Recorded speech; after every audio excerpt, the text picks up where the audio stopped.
Hello, my name is Ben Hinson, and I created this application that I've chosen to name the Real Estate Dynamic Pricing and Market Strategy Simulator. It's live on my Streamlit Cloud, so you can go there yourself, click around, play around with it. I will share the link in the description for this video so you have access to it yourself, okay? So what exactly is this application? So in a nutshell, it's a friendly sandbox for housing markets. You turn a few knobs, like adding 1% to mortgage rates, and you can instantly see how prices and sales might react overall and by zip code. Why does this matter? Well, it helps teams answer what if questions before spending time and money. So who is this app for? Well, it's for pricing teams at brokerages, marketplaces like Zillow and Realtor.com and Redfin. It's for city and urban planners testing policy or economic shocks. And it's for product and strategy teams that need fast, plain English insights. So how does it work? Well, the engine behind it is first a machine learning technique called ridge regression, right? So a ridge regression model predicts prices. Is basically a linear regression with a seatbelt, so correlated inputs don't make it wobble. Okay, so correlated inputs could be things like the size of a house and the number of rooms, right? So the bigger a house is, you tend to have more rooms. So the ridge regression controls correlated variables so they don't skew the model. Okay. We also have some agents I've created, some AI agents that simulate buyers and sellers, right? They simulate behavior. So they do bids, discounts, and time on market. And then we also have it linked to an LLM. So the GenAI components will write short, plain English takeaways, okay? So this is machine learning plus AI agents plus product design working together to solve business questions, okay? So we start the process by going to our data and quality tab and uploading our data, all right? You can either browse your data to upload the data yourself. I created a synthetic data set in Python to simulate the marketplace. So we're going to generate our demo data set here, okay? So here we've generated a demo data set. The columns are what you would expect: price, square foot, beds, bath, zip, year, month, interest rates, unemployment rates, and logistical metrics, mapping metrics here, latitude and longitude. The app will check the types and fixes and small issues with the data and show results of the fixes for our modeling processing, okay? And also give us some exploratory charts, okay? So we can see the features, metric types are changed into formats that the model that can support the modeling. And we also see the model checked for missing values. Everything looks good. We also have a distribution chart here that tells you the hill of typical prices. Typically, you see all prices towards most of the prices and it counts towards the middle, right? And any outliers on the ends. So for example, we have 290 homes in the 345 to 350K range and so forth. We also have square footage and bedrooms, typically bigger homes, usually lead to higher prices. And all these exploratory values do to help the model identify patterns of behavior of in the data, okay? So if all this looks sensible, we're ready to train the pricing model. Okay, so we'll go next to the Ridge tab. We're going to train the model. So we hit this button called train, and this is training our data, right? And we just trained, what we just did when we hit that button is we trained the model to map features to price, okay? So the Ridge regression will keep it stable when features overlap, like I said earlier, like square foot and beds. On this tab, you're going to see numbers like MAE, which is $20,000 average with our synthetic data on average, which is basically telling us that our predictions are off by about 20K. And then we have RMSE, which is roughly about 25 grand, similar to MAE, but this one penalizes big misses more. So what's good with these model results? Depends on the price levels. A 5 to 6% error on 350 to 400K homes is a useful planning baseline, okay? We also have our ridge curve. Usually for ridge regressions, lower is better. So each dot on our ridge curve tries a different regularization, sorry, excuse me, and the model auto picks the dot with the lowest cross-validated error. So that's the best trade-off between bias and variance, okay? In this case, that number would be 10, as you can see here, this alpha here, okay? And then we have the top plus minus coefficients, ridge coefficients, which tell us which inputs push prices up or down after processing. So an example would be square foot tends to raise price, and then worse unemployment rates tend to lower price. If people are out of work, they're less able to afford homes, so demand drops, so prices tend to drop. So this helps explain results of what the drivers are to non-technical partners, okay? And then we have our residuals versus fitted line here. Dots around zero means we're not systematically over underpricing, right? Any unusual patterns may hint at missing features for the data, like schools and views and so on and so forth, okay? So for demonstration's sake, I'm happy with what I see.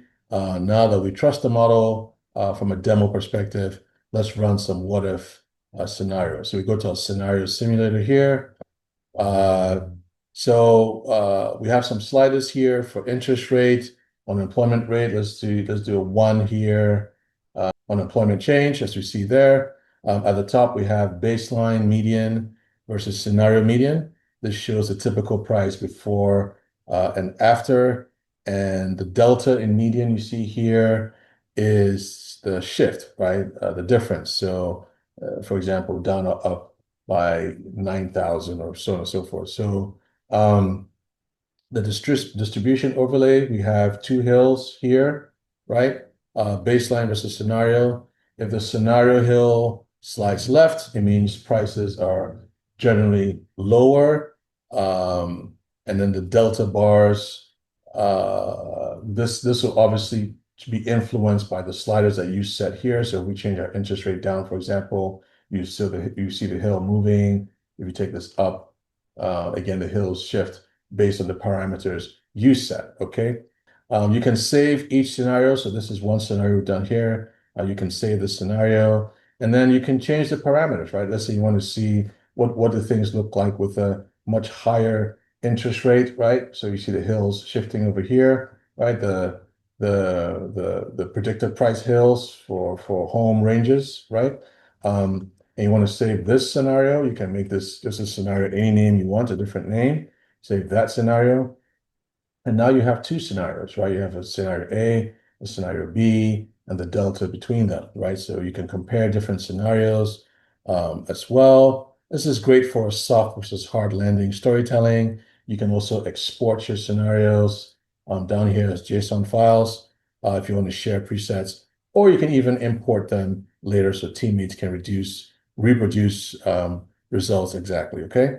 So now let's make this more lifelike by adding quote unquote people to it, right? Buyers and sellers with our agents tab here. So in our agents tab, we're going to add buyers and sellers who react to these conditions, right? So you can we can now add behavior now, right? So buyers bid typically based on budgets and preferences. Sellers list above the model price and discount if homes sit too long. And then the market analyst agent applies the shocks from the sliders, okay? So we have a few controls here that you can apply and customize as you see fit if you want to determine market behavior. So you have simulation steps. This is timeline for days. We have interest and unemployment shocks, this is how much we stress the market here. We have listings. This is your starting supply, listing, and inventory, right? You have buyer cohorts as well that I've created for you. First-time buyers, these are people who are in the market. They're most sensitive to price and so on. We have move-up buyers. They typically want to spend more. We bought our first starter home. We want to move to a bigger home. And we have investors who are just trying to studying the market and so on. So we have cohorts there, and we have different filters that you can apply for each of the cohorts, how many of them, the budget, so on and so forth. And then we have different policy filters as well, right? We have a seller market model over price. We have how much over the model to list, when and how much to discount. We have discount thresholds, days on market, and so on, right? So you can set these to whatever filters or levels you want, and then run multiple versions to see how what the effects will be, right? So we'll stick with these settings. We're going to run the simulation now. Okay, and then we see some results. So last clearing price, this is the median sale price in the latest step. We have total trades. This is how many sold overall, and then we have the sell-through percentage, which is the percentage of inventory sold. Okay, and then we have some charts here. We have the clearing price per step here. This chart. This is the price path. Usually, you see drops often happen when discounts kick in, right? We have volume per step. This is how busy the market is, right? We have sell-through over time. This is the progress of sales. We have average price to ask, which is anything more than one usually means bidding wars, and less than one usually means discounts, and so on. And then we have a price to ask histogram, which is how often we see over and under asking sales. And we have time on market unsold, which basically is which listings we need a discount. So you can basically play around with any of these toggles based on what you're trying to understand about the marketplace, and also simulate buyer and seller behavior as you see fit, right? To answer any custom questions you have, okay? So now let's get the GenAI component and get our LLM to interpret the scenarios we've set and give us some insights into what we've done. And with the last scenario we did, we have two options to explain our latest scenario and the latest agent run, right? Let's start with the scenario and explain that. So this is basically going to explain the parameters we set with interest rate and so on. A 1+ percentage point increase in interest rates can significantly impact property value, especially in urban areas. Here's how. Affordability pressure, higher interest rates, increased mortgage costs, making homes less affordable. This can lead to a potential decline in property values by 5 to 15% as buyers may withdraw from the market. So basically, it's giving you feedback based on the parameters you set in your scenario simulator, okay? And you can do the same for the agent summary. Remember the agent summary is where we simulated the behavior of the buying, selling process, and also the market, right? So let's see the latest agent run, the parameters that we set, right? Let's see what this has to say about that. So we hit explore our latest agent run, okay? And it gives us some insights. Now, recent real estate simulation, homes sold for an average price of $366,912, 800 homes traded. This means many people wanted to buy, leading to a high sell-through rate of 94%. Sellers were able to get close to their asking prices, indicated by the price-to-ask ratio of 1. Sellers should price homes competitively. Buyers should be ready to make quick decisions. So basically, it's giving you insights on the parameters you set. And you can do this multiple times, change the different levers to simulate the marketplace, or give different scenarios to help you make decisions, okay? So the LLM is doing this for us, that we prompted in the back end to do this for us, okay? So that's pretty much it. That's the application I created.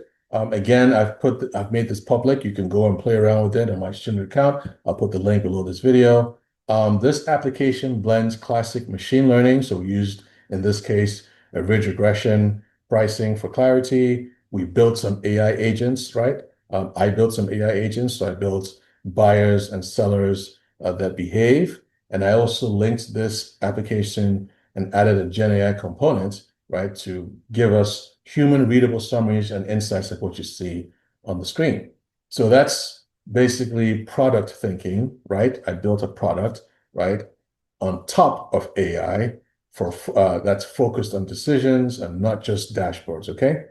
So that's that. If you're at Realtor.com, Zillow, Redfin, if you're a brokerage or a city team and you want custom pricing and strategy simulators that go beyond generic reports, Tableau dashboards, PowerPoint decks, I'd love to help you. Reach out to me. You can find me on LinkedIn. I'll also share the link to the demo app with the synthetic data so you can try it out for yourself, okay? Thanks again. My name is Ben, and thanks so much for watching. Take care and peace.